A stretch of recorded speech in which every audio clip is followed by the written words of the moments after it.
Welcome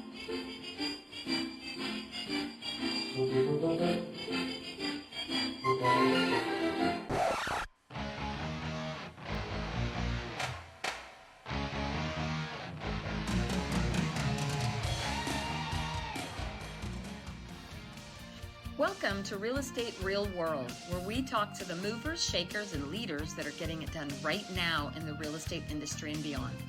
I'm your host, Marguerite Crespillo, and I started this podcast simply dedicated to calling people about what's really happening in this crazy roller coaster ride of real estate.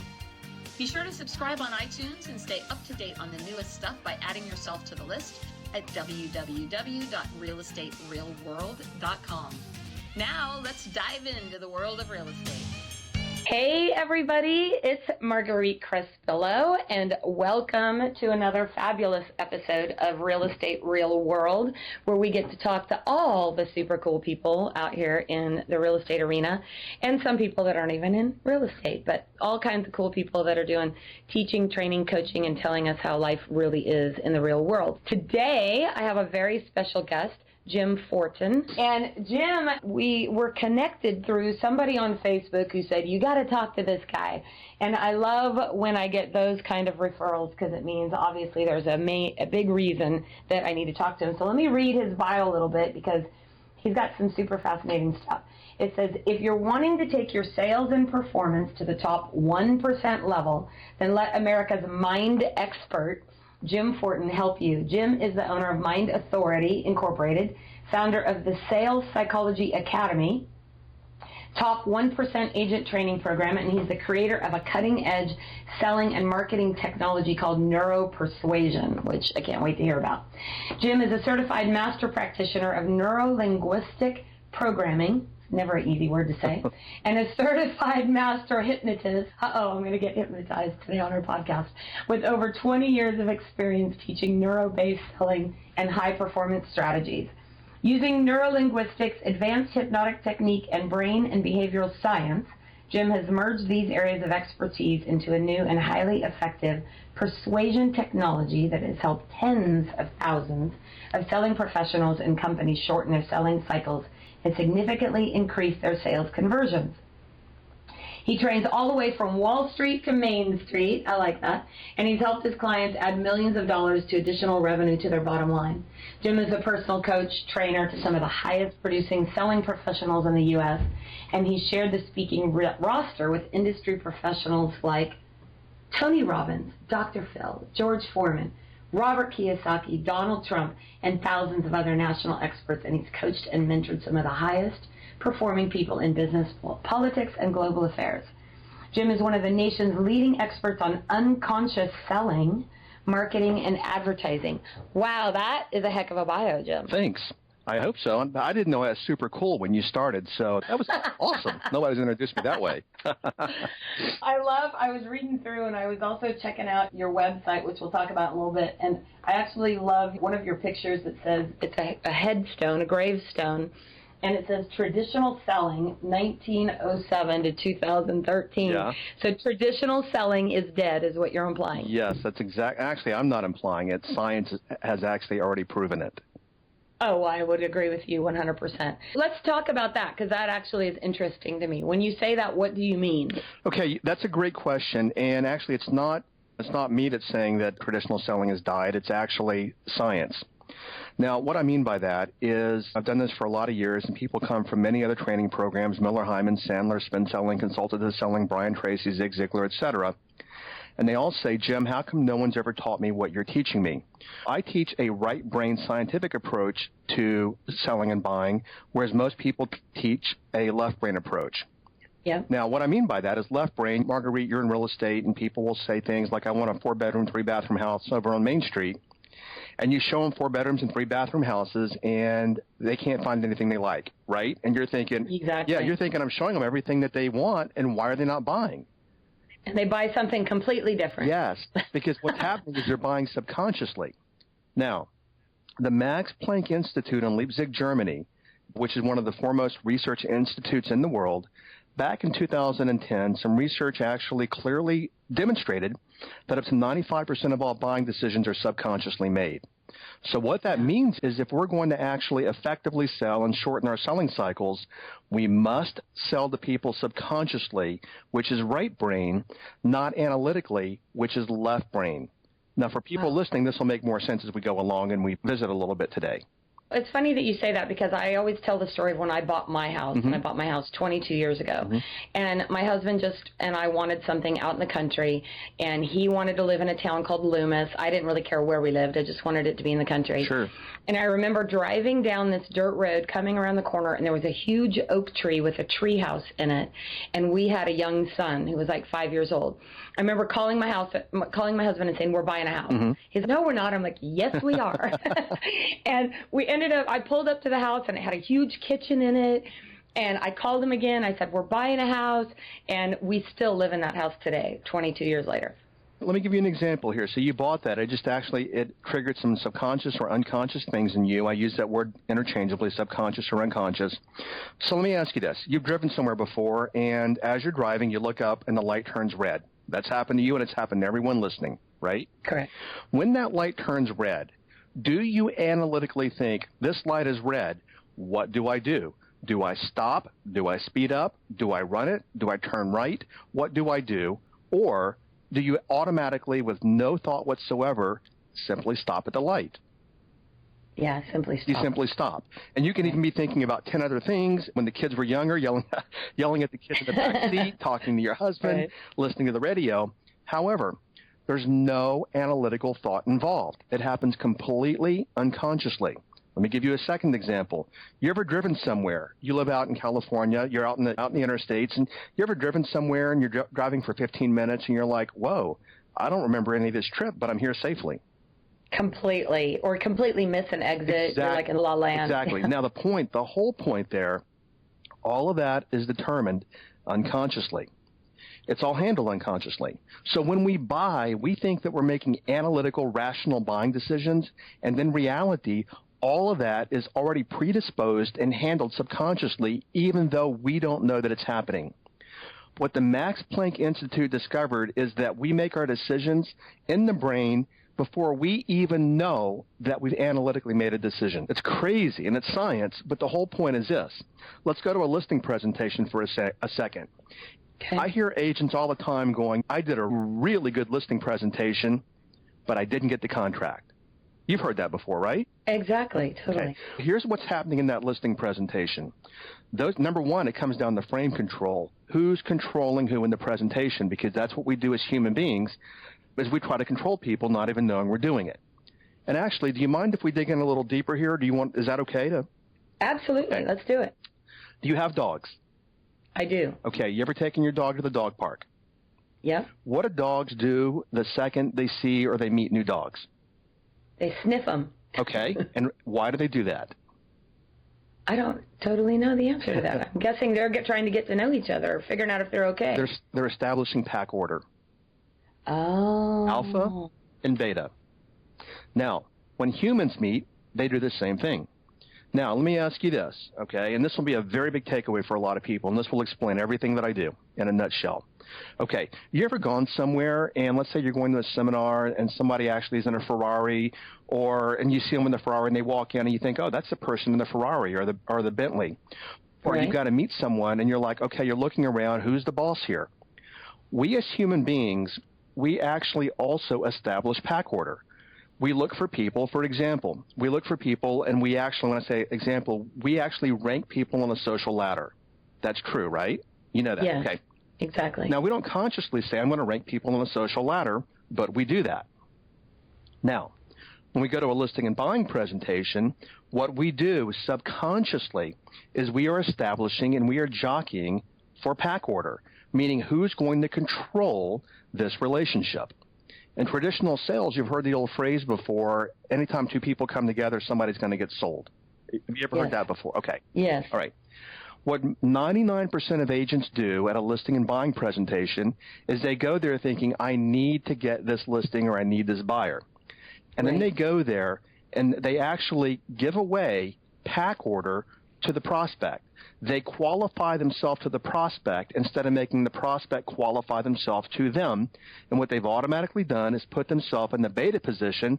Now they are following the prospect. Wow. And that's called social framing. So let me give you an example here of also what I do. And being a little chatty here, and I'll come back and loop back around with you, and we can talk about it. No, go ahead. But in a listing presentation, agents will say, I got this killer presentation. I mean, I nailed it, but I didn't get the contract. The reason why is in that listing presentation, the prospect is unconsciously reading your body language, your inflection, your tone when you're talking. They're watching your breathing. If you're nervous, they know you're nervous, even though they don't sense it. Yes.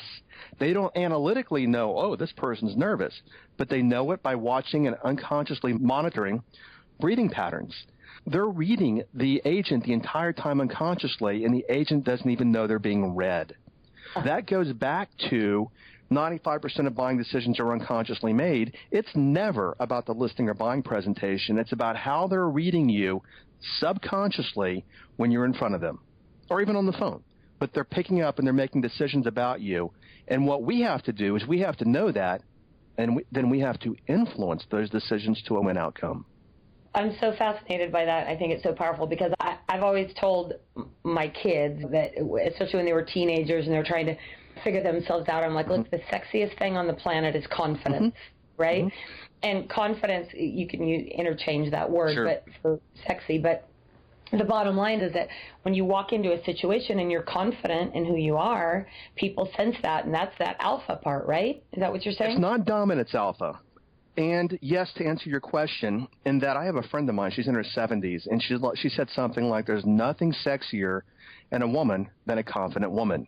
Yes. And we look at people, and I've done this, oh my gosh, for so many years, and I'd love to say it's some secret formula because I could make a lot of money doing that, but it's not. It comes down to how good do you feel about yourself is something that it comes down to. And I don't really like the phrase belief in yourself, but that's a part of it. But it really comes down to even how comfortable you are in your own skin when you're talking to people.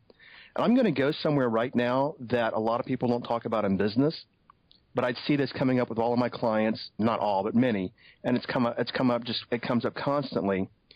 But humans, we have actually two major fears. What do you think those fears are? Rejection. That's one, which is abandonment. I'm not sure what the other one is.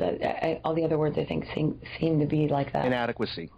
We're not good enough. Okay, not being good enough. Yeah. There you go. And that comes up over and over. And this is something that most, and I'm going to use the most people carry around, is I'm not good enough or people are going to reject me. They carry that energy into anything and everything they do. They carry it into their listing presentations, and people are reading that unconsciously. Now, here's what a lot of people don't talk about in business, but the number one thing a person can do to grow their business is love themselves first. Because if they love themselves, they're going to show up confident, they're going to show up healthy, they're going to show up respectful, they're going to show up service-oriented, and they're going to show up for the right reasons.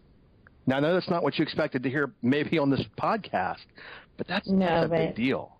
It's so powerful, and we talked a little bit about that offline, is that you can't, how do you teach that? Number one is we learn, and we learn okay, let me back up. I have a coach, and I've had a coach for years. She has a PhD in transformational psychology, and I've done a lot of inner child work with her. So these are all areas I'm very familiar with. And that we learn this very early in life, 1, 2, 3 years old. We learn that we're not good enough, and we're constantly comparing ourselves to people, and people are going to reject me, or am I going to be abandoned? We learn that, and the way that I've learned to get out of that is pretty simple, is self-talk. And looking in the mirror every day, and people laugh at this, like this guy on Saturday Night Live 20 years ago. What is it? I'm handsome, gosh darn it, people like me, or whatever that character. Oh my gosh, I'm going to have to look that up on YouTube. Remember, that's so funny. Yeah, some Saturday Night Live character, and he'd be like, I'm handsome, and I'm smart, and gosh darn it, people like me. But there's a book. I asked my coach a while back, would you recommend a book for me and for my clients? And she's like, yeah, it's called Love Yourself Like Your Life Depends on It. And the whole book is broken down into get in front of the mirror and start talking to yourself. Because everyone, Marguerite, you've done this a lot of years. We all put on great facades and great faces out in the world, and we put on business faces. But behind that, everyone's got issues. Everyone's got something that's really gnawing away at them. And when we shuck that back and we do a lot of self-work and work on ourselves, we show up in the world as a better being, and people read that. Don't you think it's getting harder, too, a little bit with social media? Like I always say, when you go on Facebook and you look at real estate agents, every agent has sold 100 homes. Every loan officer's never had a loan denied. It's like it's not the real world on there. And so you get on there and people start comparing themselves, and that's a cancerous subject right there, when you start comparing yourself to others. And so social media, in a way, is making that more prevalent, don't you think? Yeah, there's no question about it. And there was a post I read, and obviously I'll change the wording here, but it was something like, you're constantly being judged by people who don't have their own stuff together. Yeah, yeah. And that happens a lot. And it happens, I coach in a dozen different industries, and it happens where people, and that comes down to self-growth, no question about it. So what do you see in the real estate arena when you're coaching agents and brokers and people like that? What do you think is the biggest challenge that we're seeing in the real estate industry right now? Whew, that's a big question. You got about 4 hours. I know. We need it all day, huh? Yeah. No, my average client, one-to-one client, average client GCI is $477,000 a year. Many of my clients are in the $700,000, $800,000, $900,000 a year range. Currently, I coach 3 of the agents that I have right now, just 3 out in the West Coast, are all the number 1 agent in their office for their brand. And I see the same things over and over. So let's go back to NeuroPersuasion. Number 1 is that most people do not know how to persuade and how to influence people unconsciously. So it comes down to skills, which those are skills, and then it comes down to traits, and that goes back to confidence, self-respect, integrity, a service mindset. So they both go hand in hand. Now, a big gripe that I have about the real estate industry, and I think a way that it could heal itself, is that the industry has a 0 barrier to entry for the most part. Some states you can go to real estate school for 2 weeks, now you're an agent. So people say, you know what, I don't want to be a teacher anymore. I don't want to be a librarian anymore. I want to be a real estate agent because I want the freedom. And then they become agents and they exercise their freedom, and now they're broke and they sell 1 home in 12 months. So true. So true. So I think what I see prevalently in the industry is a lack of skill training, no question about that. And I'd love to see the barrier to entry raised, where people actually are suited for the industry, because many people that get in the industry, when it comes to traits, are not suited for the industry. And then they wonder why they fail. I'll tell you that part of that problem, too, and this is probably not going to be a popular topic, has a lot to do with what the brokers allow, right? Mm-hmm. I think it's one of the only industries where we're trying to recruit somebody from another company, regardless of whether they've produced, Correct. Regardless of whether they have been ethical and upstanding in their business practices. We're just trying to get a number count. So the brokers are only concerned really with getting the numbers up. How can we have 200 agents? That's more important than getting really great agents that are producing and that are doing their business the right way. As an industry, like, it needs to also start with the brokers. The brokers need to raise the bar of who they want at their company and not just make it a numbers game. And I wasn't sure where we were going to go today, but that is, in my observation, that's very true. When I coach people, and I've coached a lot at Keller Williams and team leaders, and I coach brokers as well, I tell people to top grade. Jack Welch at GE said cut the bottom 10% every year. What a lot of companies don't do is they don't top grade. And I tell, like, even my TLs, you spend 80% of your time with 20% of your producers, because that's where your money is in your business. But a lot of people, as you said, they just want the head count, and they'll recruit anyone, and they'll put a warm body in the office. And really, it doesn't really help anyone, because guess what? That warm body you're putting in the office, you're also, as my acupuncturist says, you're wasting their life. Because if they're not suited for that profession, really, they're wasting 6, 8, 9, 10 months of their life doing something they're not suited to do. Everyone loses in the end. And I guess I'm not really sure how, I guess there's got to be something happen significant for that to change. Yeah, the industry's got to change. And I think it will. Marguerite, a lot of stuff is happening right now in the industry. A lot of technological stuff is happening in the industry. And it's scaring the heck out of a lot of people that are not technologically savvy. Like all these apps that can help people now find an agent in a matter of a certain amount of time to show a property or whatever. You notice the old guard, the old school, rebelling against all this new stuff that's coming out. But that's also the way of life. That's what human beings do. Yeah, it's definitely something that we're starting to see shift and change a little bit. There's that kind of classic word everyone's using right now, the Uber, right? Yep. Is that going to affect the real estate industry? And I had a great conversation with Dean Jackson where he said it's definitely going to affect the industry, but that technology can never replace like the last 100 feet of a real estate deal where you need the human connection, the human touch. And so I think that's the power of some of the stuff you're doing, is that we need to stop worrying about all that and figure out how we can become better and better at who we are and what we do. Yeah, and to answer that, I look at that in two aspects. When I teach Neuro-Persuasion, and I coach with high-performance psychology. And when I go into corporations and I talk to the VP of sales or whoever I talk to, sales manager, they always say, we want to increase our sales. We want that Neuro-Persuasion stuff. And I'll say, okay, because they think it's cool, and it is cool, and it's science and brain-based and all this kind of stuff. And I said, but you know where we need to start is we need to start with the high-performance psychology. Because because people are only, when it comes to the Neuro-Persuasion, they're only as effective with the Neuro-Persuasion as they are as human beings. And they'll say, but no, we really want to start with the Neuro-Persuasion. And I almost insist now that you've got to start with people. You have to start with, and I want to go deeper here, but you have to start with the mindset. Because no matter how much skill training you feed somebody, the skill training is only as effective as the mindset managing the skill training. I said a mouthful. Did that make sense? Yeah, it did. And so I'm wondering, is that more the responsibility, you think, of the broker owner, or is that an individual? Obviously, it's both, really. Yeah. I answered my own question. And also, I'm just going to be candid. I'm going to get in trouble here. I'm known as a trouble-rouser because, you know what, I'm going to tell the truth. And people have said, Jim, what I like about you is you tell the truth. Even if it's unpopular, I'm going to tell the truth. Most stuff, most training in all sales industry is ineffective stuff. It doesn't work. You hear people telling you, let's give you an example here of what I do with high-performance psychology. You hear all the time, you've got to change your mindset. Now, let me ask you and everyone listening, if it was as simple as changing your mindset, everyone would change their mindset. Totally. Right? Okay, so let's walk through this. So the old phrase, you got to change your mindset, is not effective, because if it was, then everyone would change their mindset and sell $20 million in real estate. Yeah, we'd be done with it, right? Here's the thing. When you look at mindset, what people do is they say analytically, okay, I'm stuck. I've got to change my mindset, not realizing that the mindset that they're operating from is the same part of the brain that's already created the mindset that's kept them stuck. So what they say is, I'm going to use my brain to create a new mindset from the broken mindset that I'm already working from now. Does that make sense so far? Yeah. So they recreate the broken mindset. Now, a step further, Einstein said you can never solve a problem at the level it was created. You've got to go to a higher level of thinking.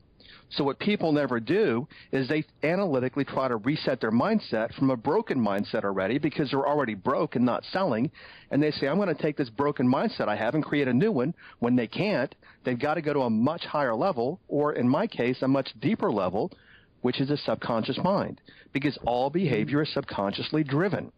So to answer your question, all these people out there are training and read this motivational book and go read Think and Grow Rich.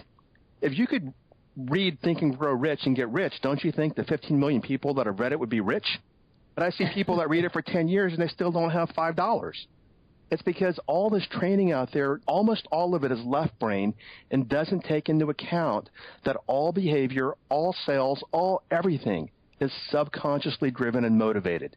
That's where people have to work. Give us a couple tips on that. I know that you teach this and train it, and we'll talk about how people can get a hold of you in a little bit, but give us like one tip maybe that helps us understand that a little bit better. Okay, content versus context. If I were speaking to an audience and everybody's there, and I said, you know what, you can actually be a millionaire agent. That's content. Those are words coming out of my mouth, content. However, that content has to go into a context. Now, a context is the way that we show up in the world. We are all a context for something. So, for example, what that means is a context literally is a thought system. We are a context for a thought system. People who are wealthy, their context is wealth. People who are poor, their context is... So what most people do is they go to an event, and all these speakers are up there trying to motivate them, trying to get them to do this and do that, and go out and sell $1 billion in real estate. That's all content. If the content does not fit in the context, the content is of no value. So what we have to look at, all of us, is we have to look at our external environment, because people will say, what is my context? That's easy. Look at your bank account. Look how you live. Look how many sales you made last year. That is your context. And let's say, for example, you're always broke. And that's classic in the industry. A lot of agents live paycheck to paycheck, even though they make a lot of money. Exactly. What you've got to look at is what context are you coming from when it comes to money. That's where you work, not on the motivational stuff that tells you can keep having it. You've got to work on a deeper belief system about what are my beliefs about money. That's where people have to go. They've got to go deeper. And I'm a hypnotist, so I've done that for many years with people. But I go back again, everything comes subconsciously. And if we're not getting something we want in our external world, meaning in our behavior, there's an unconscious, actually limiting belief behind it. And so figuring out what that is where a little bit of the challenge lies, right? And that's why you need somebody to help you sort that out, because otherwise you're on this hamster wheel. Yes and no. I'd love to say, let me help you sort it out, because that's how I get paid. However, it's easy. Look at your environment. If you're 50 pounds overweight, what do you think their context for weight is? Yeah, 50 pounds overweight. If somebody's broke, that is their context for that.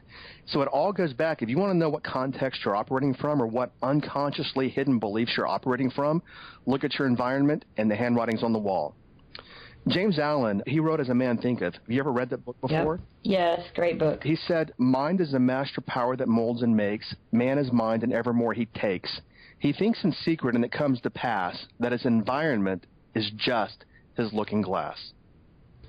So to keep your people, everyone that's listening right now, to bring it back to neuropersuasion or neuro-influence, everything is neuro, everything is brain. But what we do as humans is we look outside of ourselves for solutions or ways to change ourselves, when everything actually has to come from our own self-auto-programming, whether it be self-hypnosis, whether it be self-talk. Everything comes from the unconscious paradigms, even selling and buying. And so with that, it's really a matter of taking that time to look within and figure out. So I guess that's where I'm a little confused at the moment. So if I figure out, I say, okay, my bank account has $10 in it. I got that figured out. I know that I'm broke. So what would I go do? Just say, okay, I accept that my bank account's broke. So how do I get my subconscious to say I don't want to be broke anymore? Saying you don't want to be broke anymore is still talking about being broke. If I said, for example, don't think of a pink elephant. You're going to think of a pink elephant, right? And that's what human beings do, is women will say, I don't want that cake. I don't want that cake. What happens the more you say you don't want the cake? You want it, right? Exactly. It's called compounding. There's a phrase called causal potency. The more you focus on something, the more that it expands. Most people focus on what they don't want, which means that expands for them. So if people talk about not being broke, that's actually what they're expanding in their consciousness and in their unconscious programming.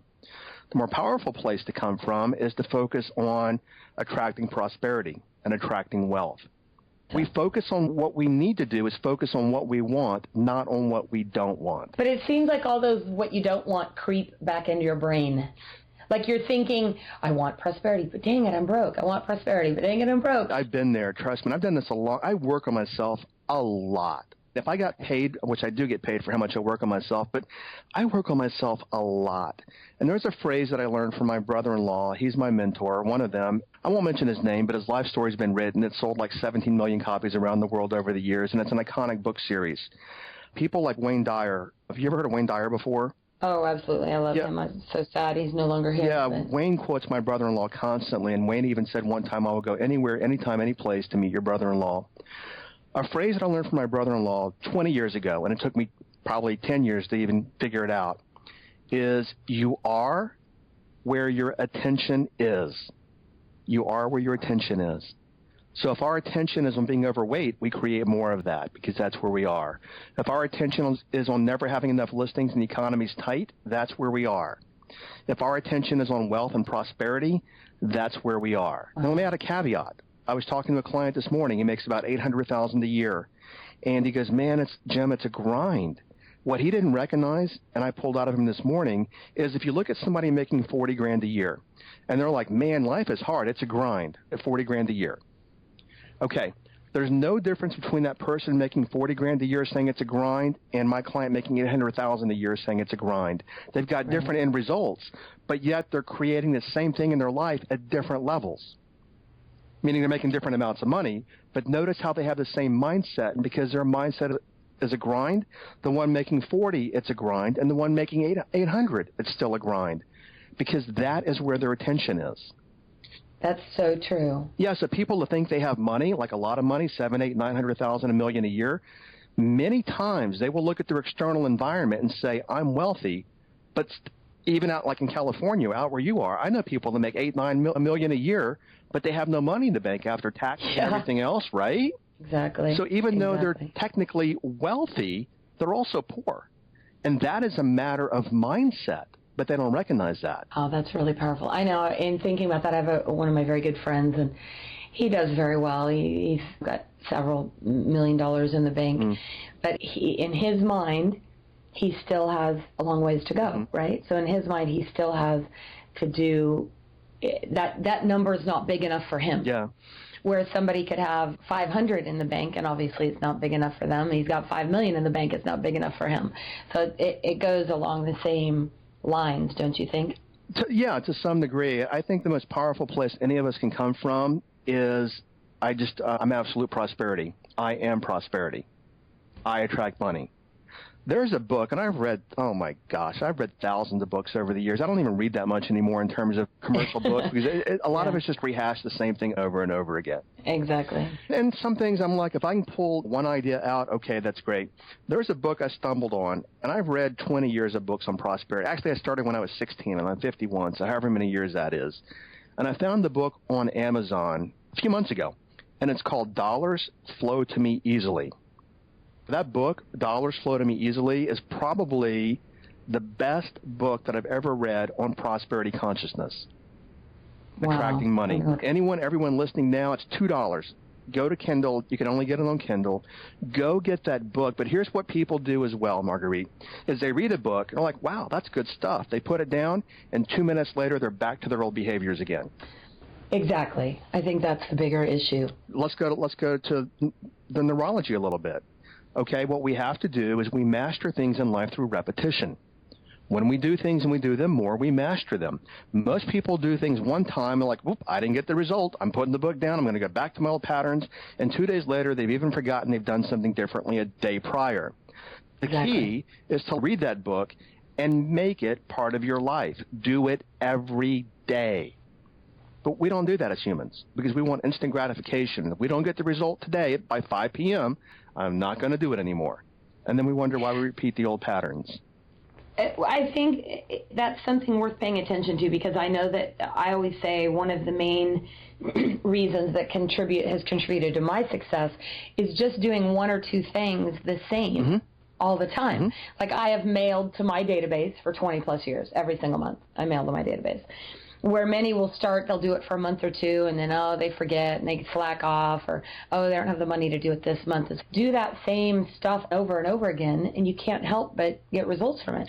Well, actually, yes. What people do is they stop. They start, and they stop, and they don't realize it's more energy to start over again. And they start, and they stop, and then they've got to expend more energy to start over again.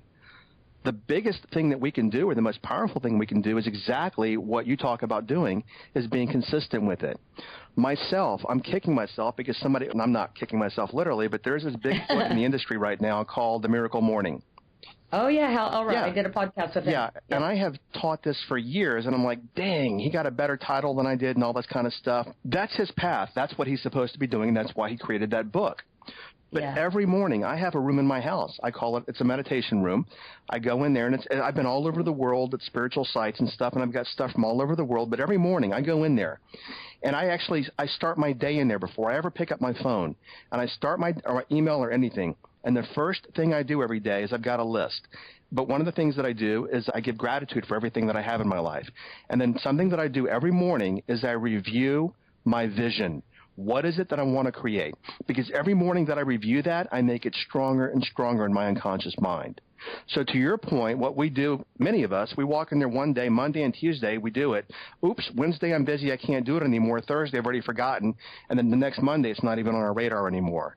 Consistency is the way we train the brain. So that is actually, and I know we're running out of time, but I want to ask about this because I think we all do that.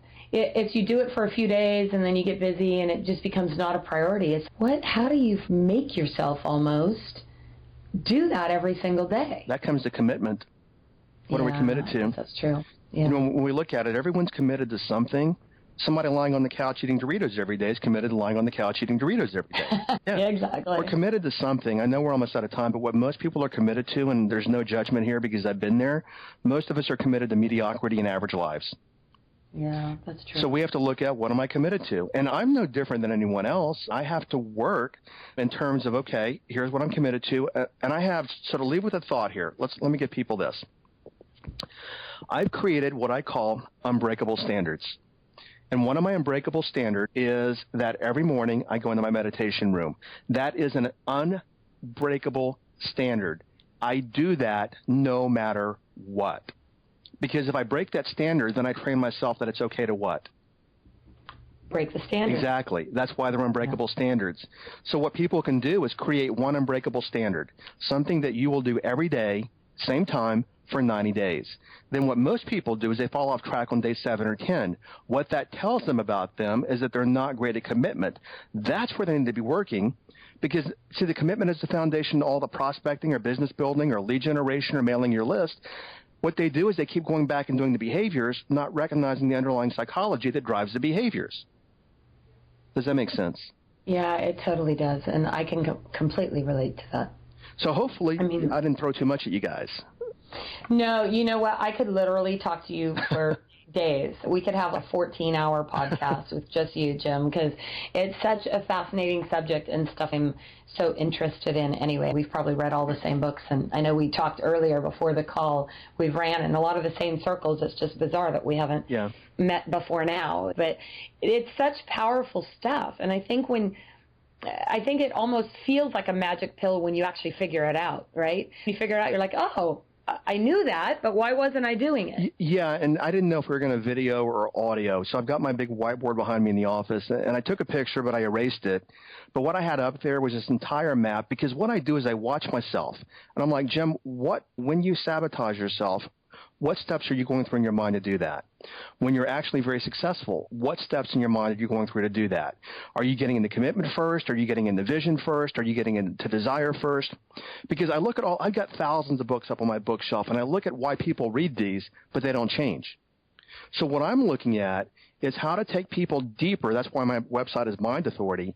How to take people deeper to actually have authority over their own mind and to use their mind instead of letting their mind use them. And that's a place that a lot of people don't go, and that's where we need to go. You know what? I think we're going to have to do a webinar too. We'll have to do that on a webinar. Sure. And so that our listeners can see that. We'll do a podcast part 2. Sure. I'd love to with you. That would be awesome. You know what? Like I said, I could literally spend days talking to you. So obviously we're going to have to continue this conversation again on a future episode or on a webinar. But you have been really fascinating. I love the stuff you talk about. That is super fascinating to me. And so I would absolutely love to do some future stuff with you, Jim. And for our listeners, how they can get a hold of you is how? Simple. Either my email, which is jim@mindauthority.com, or mindauthority.com, which is my website. Well, we'll be sure to put that in our show notes and on our website as well for those of you who have more interest in working with Jim. And absolutely, you and I are going to have to do something, put something together, because we think a lot of the same ways. So. Absolutely. And I apologize if I talk too much. I've got a headset on. Oh, no. And it's throwing my rhythm off. So it's like it's walking in new shoes. My rhythm's a little off, so I apologize if I chatted too much. Oh, I thought it was perfect. And like I said, we could literally talk for days. So we'll do some future stuff together for sure. I want to see that whiteboard, so we'll put together a web. Thank you very much, Jim, for being on our show today. We're so grateful that you took the time. Yes. And for those of you who are interested in hearing more about him, be sure to check out the show notes. And you can go to mindauthority.com. And be sure to head on over to realestaterealworld.com.